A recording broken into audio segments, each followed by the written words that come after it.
नमस्कार दोस्तों, आज हम कंपनी लॉ का एक बहुत ही महत्वपूर्ण टॉपिक समझेंगे, डॉक्ट्रिन ऑफ अल्ट्रा वायर्स। ये टॉपिक खास तौर पर कंपनी सेक्रेटरी स्टूडेंट्स के लिए बेहद जरूरी है। सबसे पहले समझते हैं अल्ट्रा वायर्स का मतलब क्या होता है।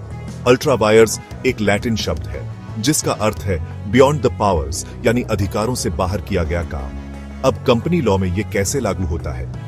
किसी भी कंपनी का गठन मेमोरेंडम ऑफ एसोसिएशन MOA के अनुसार होता है। MOA कंपनी की कॉन्स्टिट्यूशन होती है और इसमें कंपनी के ऑब्जेक्ट्स यानी उद्देश्यों को साफ साफ लिखा जाता है। अगर कोई कंपनी अपने MOA में लिखे गए ऑब्जेक्ट से बाहर जाकर कोई काम करती है तो उस काम को कहा जाएगा अल्ट्रा वायर्स द कंपनी, यानी कंपनी के अधिकार से बाहर। डॉक्ट्रिन ऑफ अल्ट्रा वायर्स कहता है कि अगर कंपनी ने कोई काम अपने उद्देश्य ऑब्जेक्ट्स के बाहर जाकर किया है तो वह काम इलीगल और वॉइड माना जाएगा। कंपनी को उस कॉन्ट्रैक्ट या ट्रांजैक्शन के लिए बाउंड नहीं किया जा सकता। एग्जाम्पल से समझते हैं। मान लो एक कंपनी बनाई गई है टेक्सटाइल बिजनेस के लिए, लेकिन वह कंपनी अपनी रकम का इस्तेमाल रियल एस्टेट में करने लगे तो यह काम कंपनी के MOA में नहीं लिखा है, इसलिए यह होगा अल्ट्रा वायर्स यानी अधिकार से बाहर का काम। Case law Ashbery railway carriage and iron company LTD rich 1875।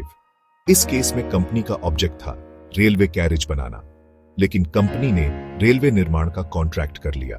Court ने कहा यह काम कंपनी के ऑब्जेक्ट्स से बाहर है, इसलिए कॉन्ट्रैक्ट अल्ट्रा वायर्स और वॉइड है। तो याद रखिए, अल्ट्रा वायर्स का मकसद है शेयर होल्डर्स और क्रेडिटर्स को प्रोटेक्ट करना ताकि कंपनी अपनी लिमिट से बाहर जाकर रिस्क न ले सके।